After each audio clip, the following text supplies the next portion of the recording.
पण वारकरी संप्रदायात जर राहायचं असेल तर भाऊनी एक मर्यादा टाकून दिलेली आहे की संप्रदायामध्ये महाराष्ट्रामध्ये हा ड्रेस आहे, फेटा बांधला पाहिजे, कीर्तनामध्ये ड्रेस असा असला पाहिजे, आणि मग त्यांनी ते पुन्हा त्यांच्या गुरुजीकडे गेले नाहीत. मी एवढं का सांगतो, माझे जे गुरुजी आहेत महामंडलेश्वर स्वामी काशिकानंद गिरीजी महाराज न्यायाचार्य, त्यांच्यामुळं मला न्यायाचार्य पदवी मिळाली. ते स्वामीजी आणि निगमानंद महाराजांचे गुरुजी हे मित्र होते आणि मित्र असल्यामुळं मला यातली बारकाव्याने माहिती आहेत. विठ्ठल विठ्ठल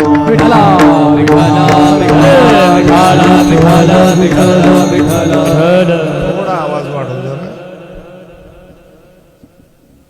आणि हा एक संयोग आहे, संयोग आहे. संप्रदायामध्ये आलेले आहात आणि मग त्यांनी जे काही काम केलं स्वामीजींनी ते मोठं काम केलं.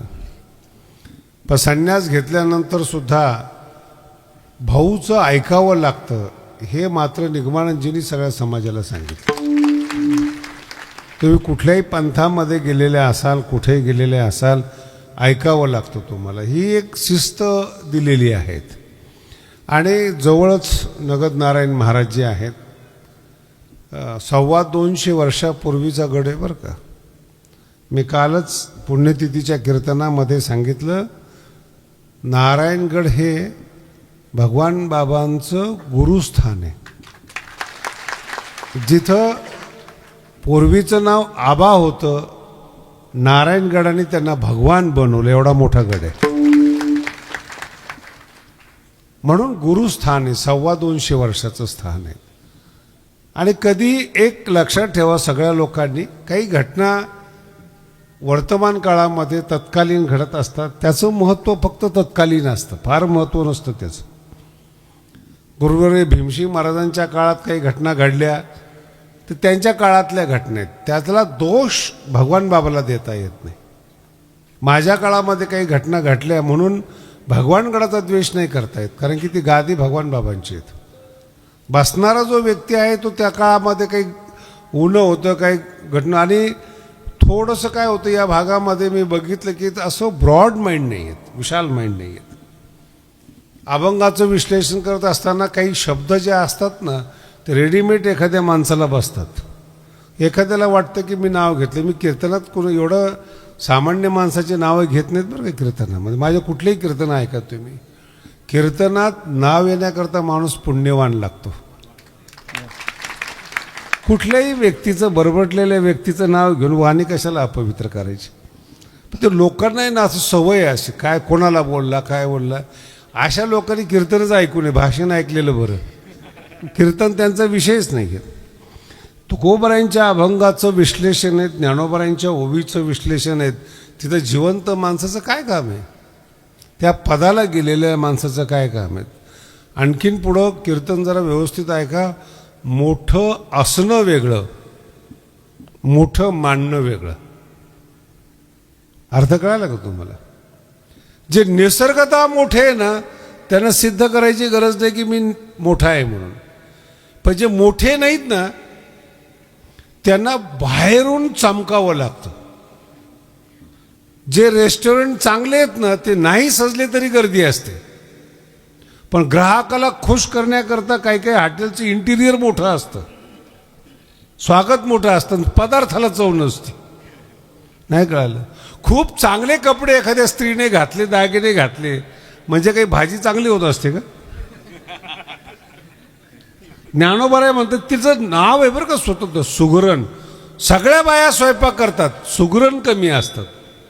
सगळेच परमार्थ करतात, भाऊ आणि बाबा कमी असतात. सगळेच परमार्थ करतात. सगळ्यांच्या ज्या अभंगावर भाऊनी कीर्तन केलं, बाबांनी केलं, त्या अभंगावर सगळेच महाराज कीर्तन करतात. काही काही तर असे शहाणे ते बाबासारखं राहायचा प्रयत्न करतात.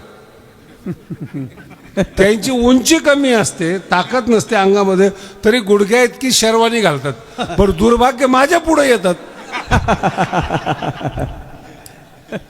नाही कळालं तुम्हाला? काही विनाकारण भाऊसारखं समजतात. भाऊ जसं बोलतात, भाऊ जसं हे करतात, अशीच चुकीची कल्पना. मी सगळ्या समाजाला सांगतो बरं का, भाऊ शाप देतात याचा प्रचार करू नका. येणारा काळ खतरनाक आहे. संत संसार उद्ध्वस्त करत नसतात. शाप देणाऱ्याला कधी संत समजू नका. दुसऱ्याचं वाटोळं होईल असा माणूस कधी संत नसतो. भाऊनी केलं काय? भाऊ हे महिन्याचे वारकरी होते. त्यांचा ड्रेस अत्यंत साधा होता. फेटा अगदी साधं बांधायचे. आता हे थोडंसं नंतरच्या लोकांनी थोडा फरक करत करत करत गेले तो भाग सोडून द्या. पण सगळ्यांनी भाऊला पाहिलेले आहेत. वेश साधा आहे म्हणून आतून साधे आहेत असा अर्थ नाही. अत्यंत श्रीमंत माणसं सुद्धा मार्केटमध्ये चालताना साध्या पद्धतीने चालतात. पैसा प्रदर्शन करण्याची गरज नाही. आणि जी माणसं कमी पैसेवाले असतात त्यांना आतमध्ये हर्ट झालेलं असतं, दुखलेलं असतं, म्हणून ते दाखवण्याचा प्रयत्न करतात. जी विद्वान नाही आहेत मार्केटमध्ये आले की ते बोलून दाखवतात. श्रीमंत नाही आहेत, 4-5 अंगठ्या घालतील हातामध्ये, इकडे 4-5 तिकडे चालतं. कुठं अर्धा तोळा घालून फिरतोस तू? नाही का? सोनं घातलं म्हणून तू सोन्याचा आहे असा अर्थ नाही त्याचा. ज्यांचे आम्ही शिष्य आहोत, जयाची द्वारी सोन्याचा पिंपळ, तू कुठं बोटात घालून फिरायला लागला? तू नाही आहेत त्यांची बरोबरी करताय. पुन्हा सांगतो तुम्हाला, भगवंत जेव्हा व्यक्ती तयार करतात ना ती एकटीच असते. शिवाजी महाराजांची कॉपी नाही होऊ शकत. पिक्चरमध्ये तुम्ही तसा ड्रेस करू शकता, नकली दाढी, जिरे टोप सगळं घालू शकता. आतलं आणणार कुठून? नाही कळालं. ज्ञानोबांचा दृष्टांत इतका सुंदर आहे महाराज. काय करावे? चित्री व फळ, डुप्लिकेट फळं ठेवलेली तर जुन्या काळामध्ये असायचे शोकेसमध्ये. ते फळं काय, फळ दिसायला फार सुंदर आहेत, आत शेण. मराठी कळली का ज्ञानोबा? आत दुर्गंधीनं भरलेला माणूस आहे आणि वर तो सजलेला आहे. विठ्ठल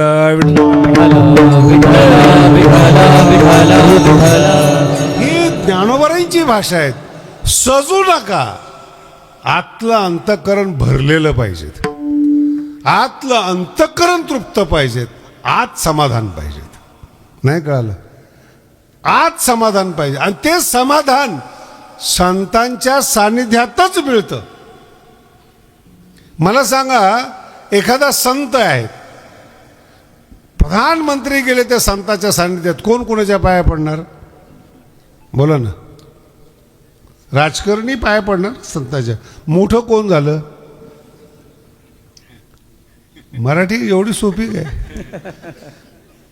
देशाचे सर्वोच्च नेते आले आणि संताजवळ आले, कोणाच्या पाया पडतात? ते संताच्या पाया पडतात का संत त्यांच्या पाया पडतो? ते संताच्या. मोठं कोण आहे? त्याला काय घाबरताय तुम्ही? आहेत ना भाऊ मोठेच आहेत, बाबा मोठेच आहेत, घाबरता काय त्याला? मराठी नाही कळली अजून, पूर्ण ऐकन मग टाळ्या वाजवा. संत मोठेच आहेत, पण मोठं होण्यासाठी राजकारणाचा आश्रय घेऊ नका.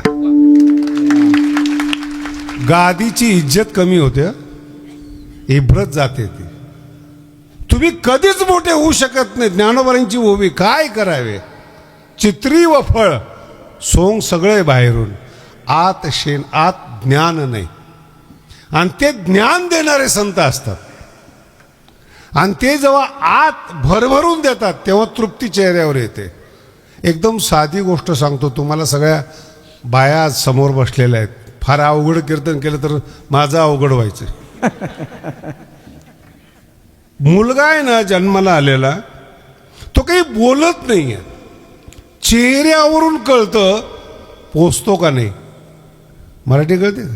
चेहऱ्यावरून कळतं पोचलाच. त्याला वेगळा शब्द आहे, त्याला म्हणतात बाळसं. बाळसं. बाळसं शब्दाचा अर्थ आहे भरभरून खायला मिळालेले, तृप्त येतो. आईच्या दुधानं तो तृप्त आहे आणि आईच्या दुधामुळं त्याला बाळसं आलेले आहेत. जेव्हा तो पितो मग शांत होतो, मग झोपतो, मग प्रसन्न असतो. हे स्टेप्स आहेत बरं का, मी झटक्यात बोलून गेलोय. पहिल्यांदा तो पितो, नंतर शांत होतो, नंतर त्याला बाळसं येतं. आणि बाळसं आलेलं पोरग आहे ना, कोणालाही चांगलं वाटतं, कोणी त्याला घेण्याचा प्रयत्न करतं, खुललेलं असतं. तसं संतांनी जर तुम्हाला रस दिला तर तुम्ही तृप्त होता, शांत होता, तुम्हाला बाळसं येतं. तिसऱ्या चरणामध्ये सांगतो, डौरली हे काया कृपेचा बोरसे, डौरली हे काया कृपेचा बोरसे, नभे अनारे से उद्धरिलो काय, नभे अनारे से उद्धरिलो.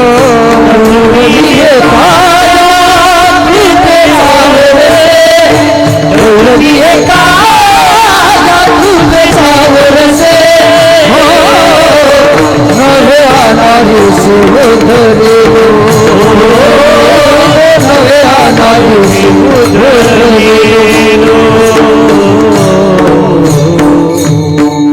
फार गोडा अभंग घेतलेला आहे बरं का आज. नीट आहे का? डौरली हे काया म्हणजे शरीर, बाळसं आलं शरीराला, शरीर हृष्टपुष्ट झालं. कशामुळं? कृपेच्या ओ रसे, रस शब्द आहे तिथं, रस. नाही कळालं तुम्हाला? जीवन रसिक असलं पाहिजे हो. हे असं दहाव्यासारखा चेहरा,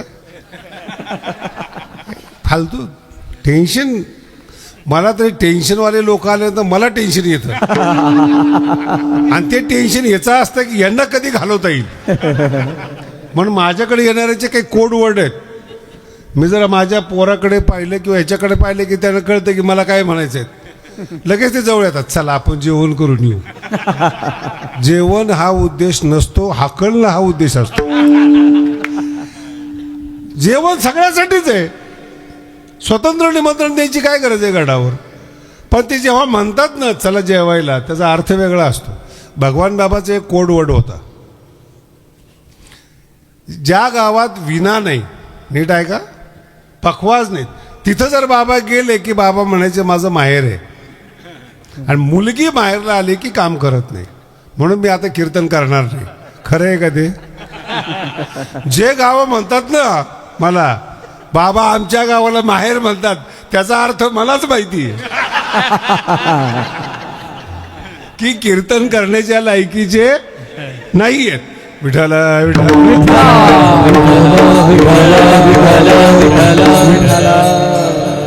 पुन्हा सांगतो तुम्हाला, पुढं तुमचं जीवन आहे खूप बारकाव आहे बरं का. कधीही जीवनामध्ये इतरांचा विचार करू नका. पुन्हा सांगतो, न जातीचा विचार करू नका, न समाजाचा विचार करू नका. तुम्हाला तुमच्या जीवनामध्ये फक्त संत आणि देव मदत करतात. तिसरा सक्का भाऊ मदत करत नाहीत. काय विचार करतात तुम्ही? एका उदरातून जन्माला आलेले पक्के वैरी असतात. समाज हा फार लांबचा विषय महाराज, कुठे घेऊन बसलात तुम्ही त्याला? ज्ञानोबांचा शब्द फार सुंदर आहे, आपुली आपण. तुमच्या जीवनातला तास कोणाला द्यायचा आहे हे ठरवा. पैसे दिलेले परवडतात, तास दिलेला परत येत नाही. म्हणून ज्याला मोठं व्हायचं, जे कलेक्टर झाले त्यांचं जीवन वाचा लायब्ररीमध्ये. आणि पुस्तकं हे जिवंत माणसं आहेत. नीट ऐका, पुस्तकं मृत नाही आहेत. जर तुम्हाला 400 वर्षापूर्वीच्या माणसाला भेटायचं असेल, लायब्ररीतून पुस्तक काढा. त्या पुस्तकात जे बोललं जातं तो माणूस आहे. इतकं सोप. आज माऊली काय बोलतात हे ज्ञानेश्वरीतून आपल्याला समजतं. जगद्गुरु तुकोबराय काय बोलतात हे अभंगातून आपल्याला समजतं. एवढं सोपं नाही.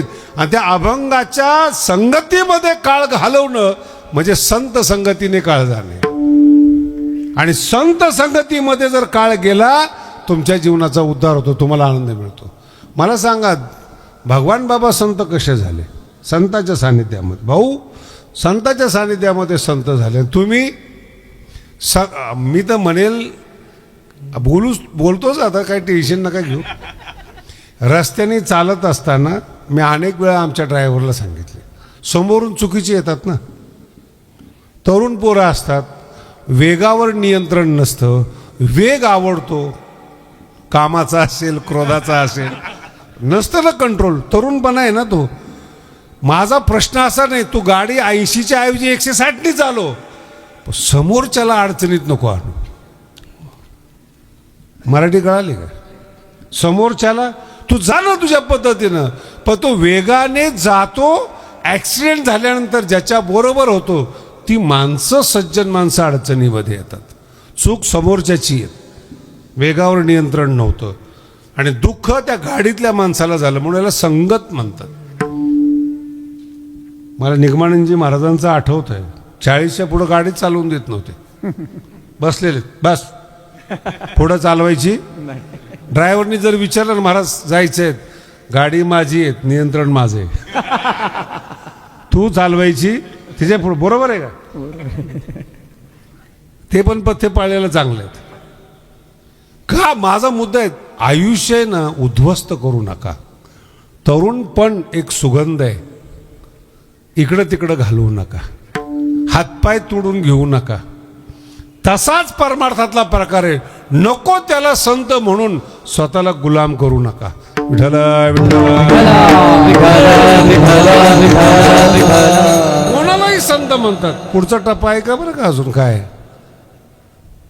मला एक सांगा, मुलं होत नाही, व्यापारामध्ये धन मिळत नाहीत, संन्याशाकडे जायला पाहिजे का? खरं मनातून सांगा बरं तुम्ही. हे सगळं करता आलं तर तो संन्यासी झाला असता का?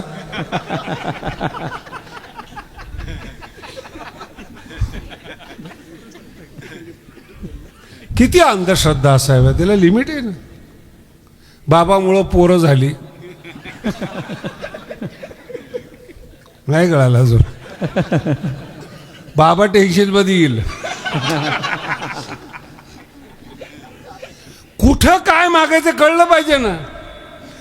आता सध्या सीजन सुरू झालाय, तिकीट मिळावं म्हणून लोक गडावर येतात. बाबा आशीर्वाद द्या,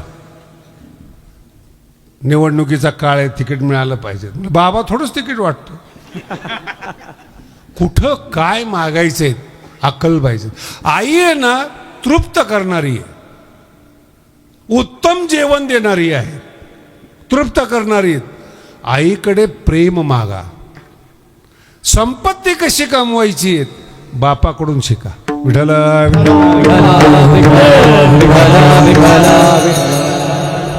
हे ठरलेले. घर आणि दार हे दोन शब्द आहेत, उलट करून चालता येत नाहीत. सृष्टीने बनवलेले आहे. संघर्ष करण्याकरता पुरुषाचं शरीर लागतं. संघर्ष कर. स्त्री करायला लागली ना उद्ध्वस्त होते. स्त्री श्रीमंत होते पण तिला प्रेम नाही मिळत. नीट आहे का काय? उद्ध्वस्त होईल. श्रीमंताने लाखो श्रीमंत होईल, प्रेम नाही मिळणार. तिची मर्यादा आहे, ती सोडली तिने. पैशाने काय मिळतं महाराज? मुंबईमध्ये असे हजारो हिरोईन आहेत, हजारो लोक आहेत, सगळे घरामध्ये. आपलं म्हणणारं कोण नाही. नौकरावर आयुष्य चालतं. नौकर जेवण बनवून देतात तेव्हा श्रीमंताला जेवण मिळतं. इतकं अपंग आयुष्य हे, इतकं पांगळं आयुष्य आहे ते. कोणीच नाही. मला खेडेगावात सासू सुना आवडतात, भलेही भांडणं करतात पण घर सांभाळतात. आणि त्याचा अर्थ वेगळा. भांडण्याचा उद्देश काय आहे? संसार नीट कर. सासू ही प्रशिक्षक असते, शिक्षक असते. आणि कोणत्याही शिक्षकाचा रागच येतो ना शिकवल्यामुळं. आईला वाटतं आहे 10-20 वर्ष आपल्याकडे, कशाला काम करायचं. ती लाड करून मोठे होते, पण बदनाम आईच होते. सासू हुशार असते, ती म्हणते शिकवलं नाही का तुला आईने? कोण बदनाम झालं? आमच्यामध्ये तेच आहेत.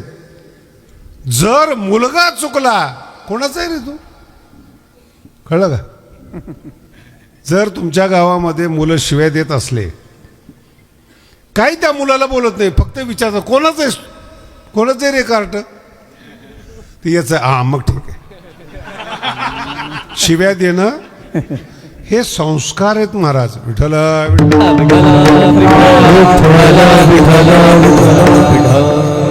म्हणून प्रेम मिळालं पाहिजे. संताकडे जे नाहीत ते मागून कमीपणा नका आणू. भौतिक पदार्थाला मर्यादा आहेत.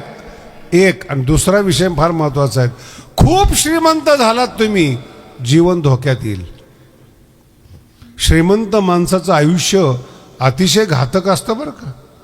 पैसा आहे त्याच्याकडे आणि पैशाला मागणारे लोक जास्त आहेत, नातेवाईक आहेत, चोर आहेत, राजकारणी आहेत, पैशावाल्याला शोधत असतात आणि अडचणीत आणतात. पैशामुळे अडचणीत येतात. लक्षात आलं. अति भौतिक पदार्थ. ज्ञानवान माणसाचं सुद्धा तेच आहेत. ज्ञान जास्त झालं कुणी शिव्या देतं, म्हशीवर बसणारे शिव्या देतात. हे तुला समजतं का साईज काय आहे तुझी, कोणत्या वाहनावर बसलेला आहेस, काय तुझ्या आयुष्यामध्ये. आणि राज्यकर्त्याला मुख्यमंत्र्याला शिवाय देतो, याला अक्कल नाही. एक फेसबुकवर कमेंट होती, मला तो मुलगा ओळखीचा होता म्हणून मला हे आठवलं सगळं बरं का. मग त्याला मी बोलवलं, काय रे कमेंट का टाकली तू असे, काय शायनिंग. माझी मराठी नाही कळली. जी लोक मीडियावर राहतात ना, सोशल मीडियावर, उद्ध्वस्त होतात महाराज, उद्ध्वस्त होतात. तरुण पण मीडियाच्या मागे जातं आणि तुम्ही केलेल्या कमेंट्स झिरो असतात. मला सांगा, 10 वर्षापूर्वी माझ्यावर कमेंट्स होत्या, काय झालं आज बोला ना. माझं ज्ञान कमी झालं, उलट आकडे वाढल्यामुळे वाकडे झालेत.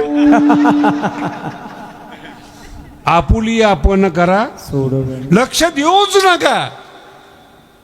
शिव्या देणारे कधीही शिव्याच देतात, ज्ञान देणारे ज्ञान देतात, प्रेम देणारे प्रेमच देतात.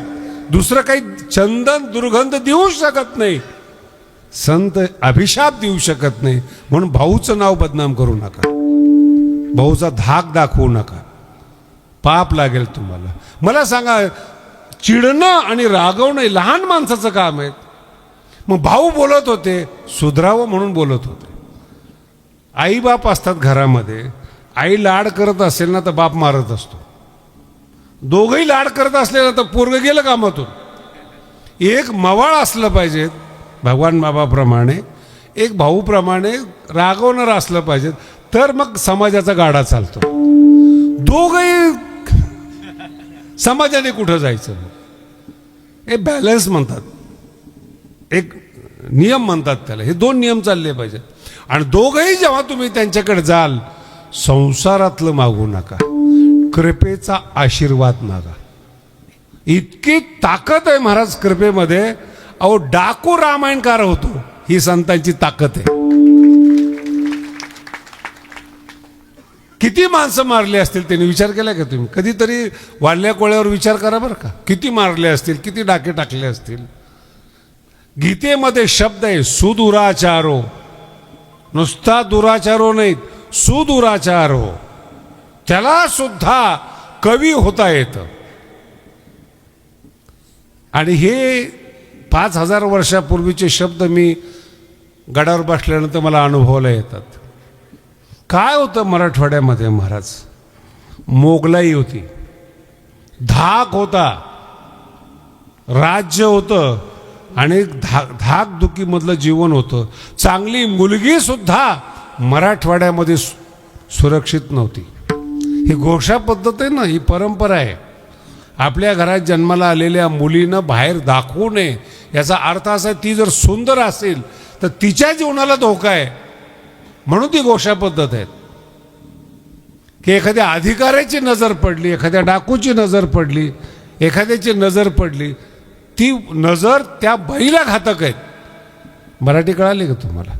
नुसती सौंदर्याची चर्चा होती, चित्तोडच्या महाराणीची चर्चा की अतिशय जगात सुंदर आहे म्हणून. तो माणूस अल्लाउद्दीन खिलजी दिल्लीवरून आला, सौंदर्य शाप ठरलं म्हणून झाकायचं असतं.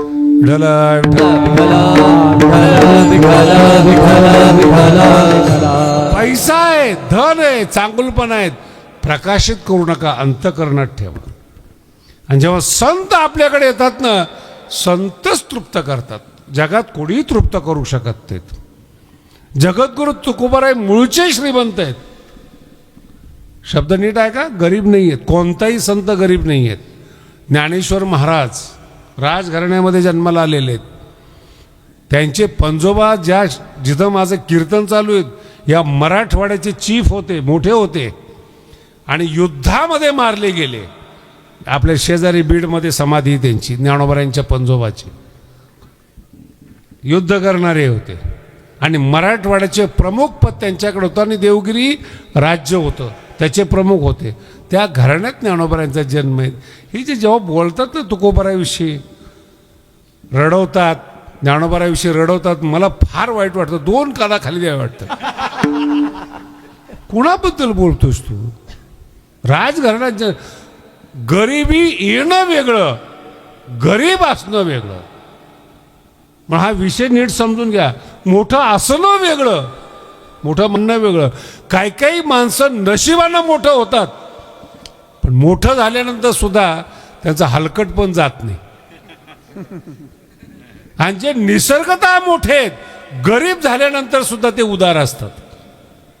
मी आज सकाळी बोललो भगवान नगर गोळंजला 60 घरं होते महाराज. काय तुम्हाला सगळ्याला माहिती आहे, तुमच्या शेजारीत काय उदारता आहे. 700 वर्षात जे मंदिर कोणी बांधलं नाही ते मंदिर ऊसतोड कामगार आणि शेतकरी बांधतोय. हे वैशिष्ट्य आहे. विशाल अंतःकरण आहे, विशाल अंतःकरण. या आकडे ऐकून आमचे महाराज लोक हापकले तर कोणामुळं? बोला ना, तुमच्यामुळं. तुम्ही आधार दिलाय, तुम्ही कव्हर केले म्हणून भगवानकडे मोठा आहे, तुमच्यामुळं मोठं आहे.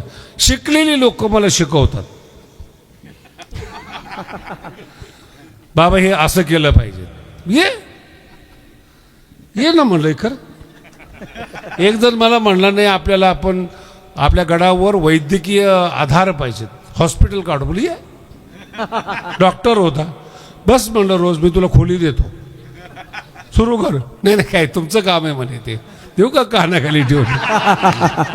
MBBS तो झालाय आणि इंजेक्शन द्यायचं काम माझं आहे का? आणि आम्ही दिलेलं इंजेक्शन सहन होत नाही. संत मृदू सबाह्य नवनीत लोण्यासारखं अंतःकरण असतं संताचं. आईचं रागवणं म्हणजे अंतःकरण कठोर असणं असं नाही आहे. आणि ती जेव्हा प्रेम पानं पाजवते मुलगा शांत होतो. आणि ज्या ज्या मुलांनी आपल्या आईला सोडलं ना, ती मुलं श्रीमंत झालीत, सुखी नाही झाली. किती मराठी कळते मला नाही माहिती तुम्हाला. श्रीमंत झाली, सत्ताधारी झाली, सुखी नाही झाली. याच्या बाबतीत मोठं उदाहरण देतो. जगात जेवढी मोठी माणसं आहेत त्यांचा इंटरव्ह्यू ऐका तुम्ही. कोण तुमचं दैवत आहेत ते सांगतात आई आम्हाला आवडते. बघा ना तुम्ही, शिवाजी महाराजांचं जेव्हा चरित्र पाहता, आई पुढे झुकत होते. ते आई साहेबाला सलाम करत होते झुकून. कोणापुढं? शिवाजी महाराज. आणि आईचं प्रेम मिळाल्यामुळं त्रिभुवनात नाव झालं शिवाजी महाराजांचं. आईचा आशीर्वाद आहे. आणि मुलगा मोठा झाल्यामुळं जिजाऊचं नाव झालं. मला अजून बोलायचंय जिजाऊचं. आणि या दोघाच्या नावाने पैसे कमवू नका. या दोघाच्या नावाने समाजामध्ये अशांतता करू नका, पाप लागल तुम्हाला. समाज रक्षण केलंय त्यांनी आणि त्यांच्या नावाने समाजाचं भक्षण करू नका, तेढ निर्माण करू नका. याचं मूळ कारण आहे उद्धार करणारे संत आहेत, रक्षण करणारे आहेत राजकारणी. जर त्यांच्या नावाचा गैरवापर केला, इतकं वाईट होतं महाराज तुम्हाला. कितीतरी तुकोबारायचे अभंग, कितीतरी, किती एक नाही कितीतरी. नरक शब्दाचा अर्थ मेल्यानंतर जाणं नाही बरं का. या आधुनिक लोकांना अजून नरक माहितीच नाही आहेत. हेच नरकात आहेत, त्यांना काय कळणार आहे. अशांतस्य कुत सुखम, भगवंत म्हणतात जो माणूस अशांत आहे त्याचं नावच नरक आहे. ते ज्ञानेश्वरीमध्ये एक प्रकरण आलेलं आहे. जे पापी लोक आहेत, दुःख निर्माण करणारी लोक आहेत, अशांतता निर्माण करणारी लोक आहेत, हे नरकात कधीच जात नाहीत. मोठे आहेत ना, तुम्हाला माहिती का काही? ज्याचा व्यापार मोठा असतो ना, ती माणसं कधी बँकेत दिसली का तुम्हाला? हे आपल्यासारखी माणसं, लाख काढायचे, लाख घालायचे, आलं का वरचा मोदीचा पैसा ते बघायचं, लाईन. मोठे माणसं कधीच जात नाहीत, समजून घ्या, कधीच जात नाही बँकेवर. बँक त्यांच्याकडे जाते, त्यांच्या पैशावर बँक श्रीमंत असते, बँक जाते. तसं पापी माणसं नरकात जात नाहीत, नरक स्वतः त्यांच्याकडे राहायला येतो, एवढे मोठे असतात. ओवी महाराज, ही ओवी आहे, मी फक्त मराठीतून सांगतो. पापे आपुले थावे, जव करती मेळावे, जिताची आघवे येती नरक. जिवंतपणे तो नरकामध्ये पडतो, मेल्यानंतर तर दुखी होईलच, तो जिवंतपणे दुखी असतो. बघा तुम्ही श्रीमंत माणसाची चेहरे, जसे जसे म्हातारे होतात ना, असे काळवंटात. महाराज, मी मगाशी सांगितलं, नकोच वाटतं. ओसलंय, समाजाचं रक्त ओसलेलं आहेत, भ्रष्टाचार केलेले आहेत, भेसळ केलेली आहेत, कणातून बाहेर निघते महाराज. शरीर पुष्ट होत नाहीत. व्हायचं असेल तुम्हाला, संतांचा कृपेचा रस पाहिजे. विठ्ठला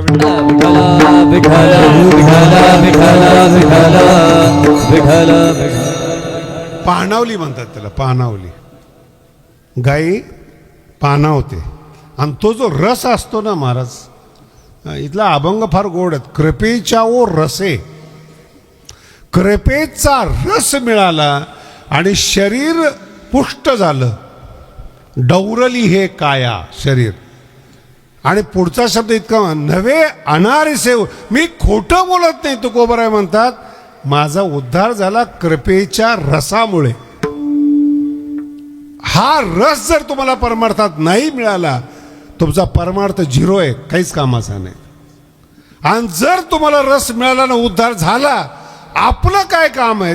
पहिल्या चरणाचं श्री संताची गे माथा चरणावर, श्री संताची माथा चरणावर, श्री संताची गे माथा चरणावर,